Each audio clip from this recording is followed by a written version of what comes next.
interpretation of that.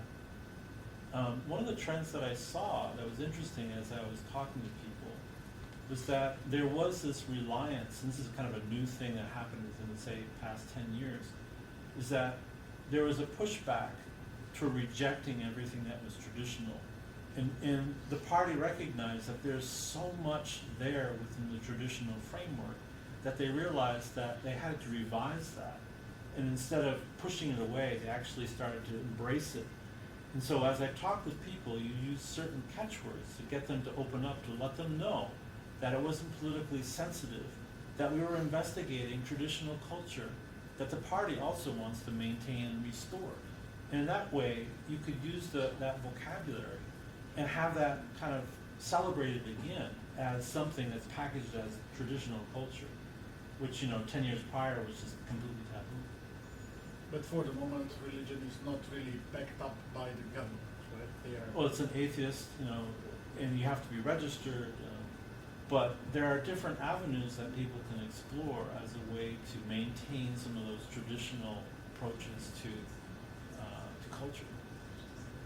Because in Romania, we have a big coming back of the Orthodox religion. It's backed up again. Sorry, I don't mean to interrupt, but I have to go pretty shortly after Oh, 5. sorry. Sorry to go on. Yes, time flies. Yes. Time flies when you have fun. Oh, so sorry. So we will listen to the last presenter, but of course not least, Kathleen Fong-Sator, Assistant Professor in the Department of History, on the topic Humanitarianism and the Elimination of Leprosy in Uganda. Okay. Sorry, where are the presentations? I think they got closed maybe somehow. We got out of the folder, so it's a little bit of navigation here. Books, international studies, events, presentations. Yours is this one. All right. So, I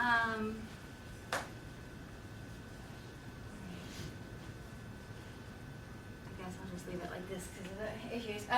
Okay, so well, I have to say, I have a bunch of international studies students right now in my class on monsters, magic, and the unnatural, and I had no idea this was going to be such a common theme. We actually have a book next week. We're talking about shamanism and magic and cultural revolutions. So, anyway. But my background is in African history and the history of science and medicine. And so I have a few different projects. I'm going to focus on this one mainly today, but I have a project also on women and how they influence health choices in Uganda.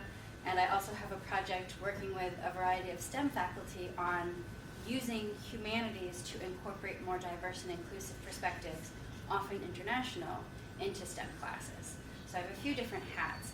But this is the project which I have my first sabbatical coming up in the fall, and I'm sort of working on the book, so it's on my mind at the moment. So the project basically overall is about looking at the control of leprosy as a way of a sort of a case study of medical humanitarianism. It was one of the most popular medical humanitarian causes of the 20th century, right up until the 1970s. And so I've sort of taken it as a good way to look at, from the colonial period, even a little bit the pre-colonial period up to the present, what kinds of consistencies and changes do we see in these approaches to medical humanitarianism. And so, for those not familiar, right, so that's where Uganda is in East Africa. It was formerly a British colony. And this comes originally out of a PhD thesis on colonial leprosy settlements in Uganda.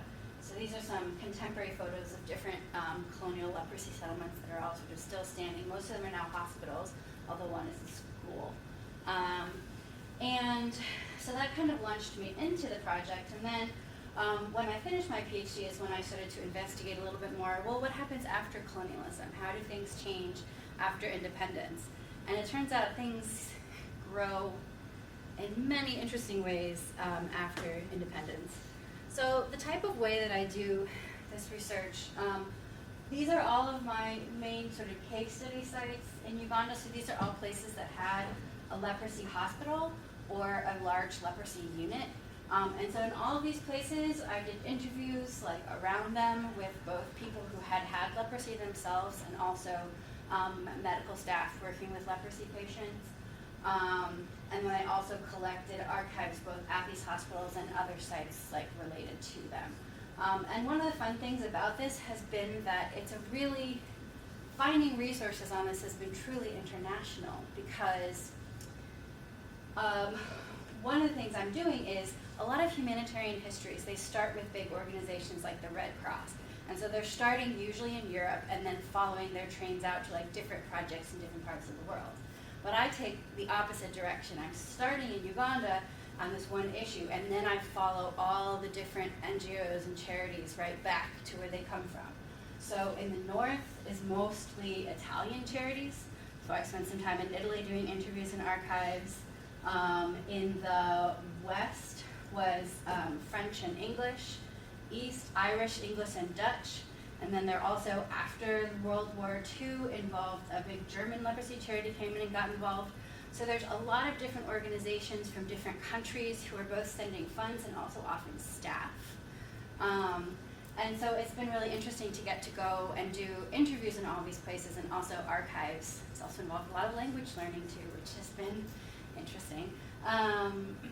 So yeah, and that's one of the main points of the project actually, to say, well, what does a humanitarian history look like when you start on the ground, right? When we start with the patients and the Ugandan staff, what is it like for them to try to navigate between all these different NGOs, and how do things work when we have this sort of international, national, local, right? All these levels interacting and all these competing priorities from these different both secular and religious organizations and individuals and institutions that are involved.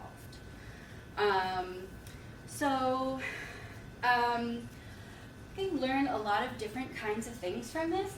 One of the things that I find that I think is really useful in a contemporary sense is seeing what has made leprosy humanitarianism a success story, actually, because they did manage to reduce it to a very small incidence level. And so how did they do that, right? And then also can look at some of the mistakes that were made. Like one of the Dutch doctors who I interviewed who worked at this hospital for about 7 years in the 60s and 70s said that any successes they made were more by accident than by plan, right? Because of this sort of constantly trying to navigate between different local governments, different Ugandan actors, churches, a variety of different NGOs, some from different countries, not everyone even speaking the same language very well, right? And this is fairly typical. I mean, one of the nice or unusual things about this study is that Uganda is a small enough country that I actually can trace out all these networks. You go to a larger country like Nigeria and it would be hopeless. You could never do that for the whole country. It would take a lifetime to try to sort of unravel all those threads because it's just too big. There's too many people.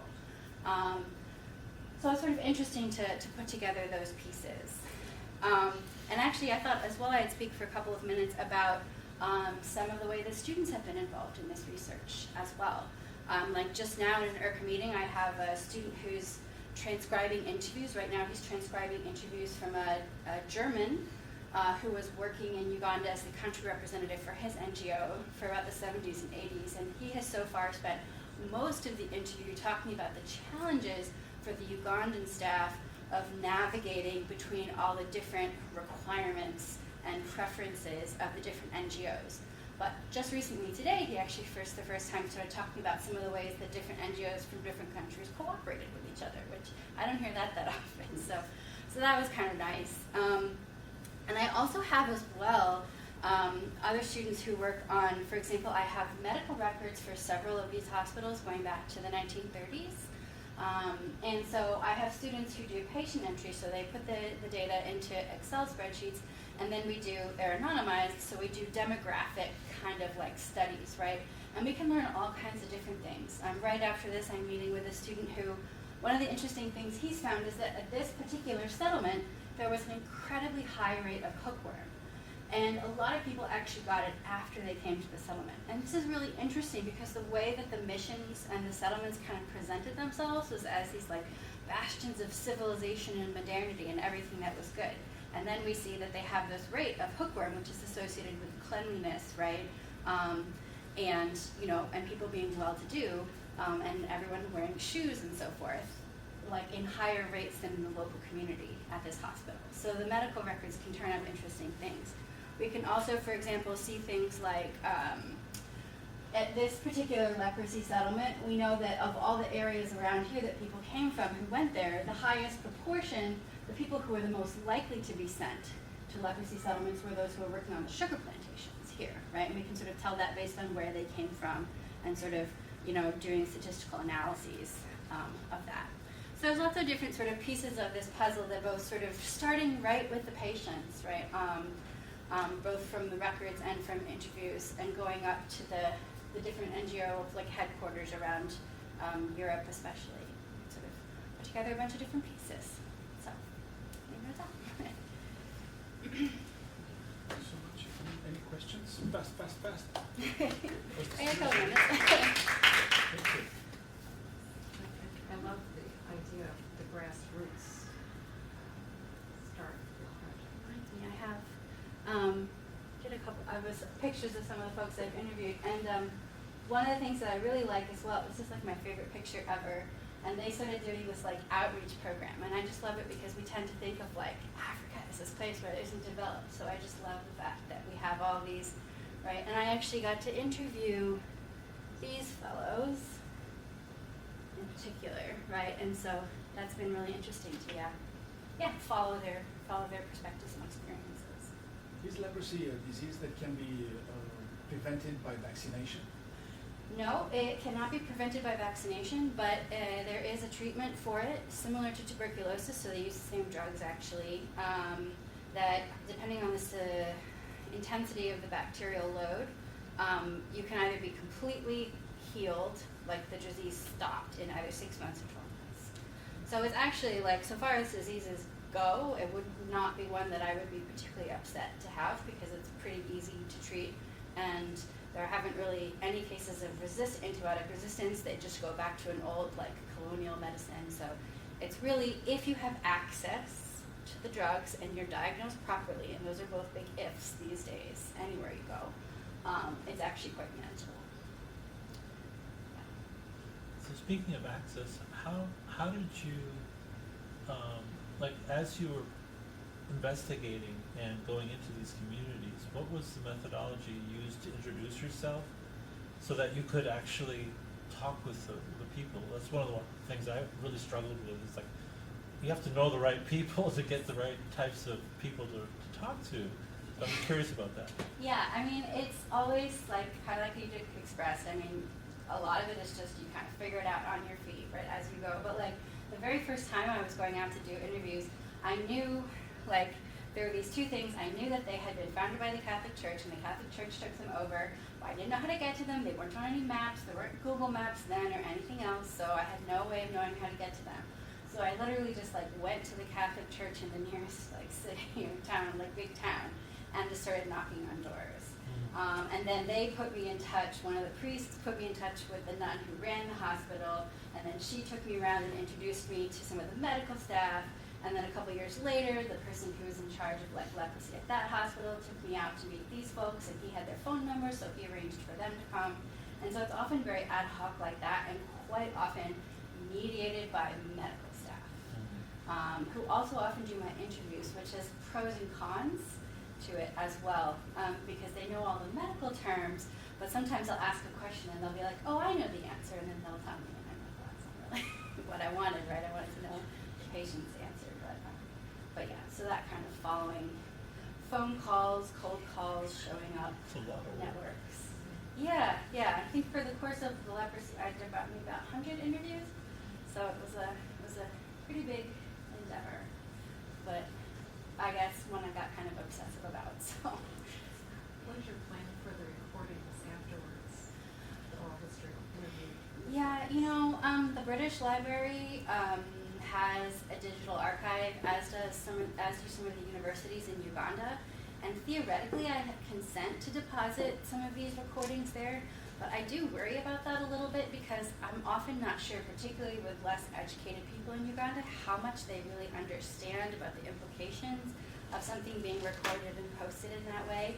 So I'm a little hesitant to actually like deposit them in either of those spaces. But I think maybe eventually I will, once I think these people have all kind of died. I mean, since they were all like gave me permission to record and all of this, but I just don't want, yeah, it's kind of an ethical quandary sometimes, I think.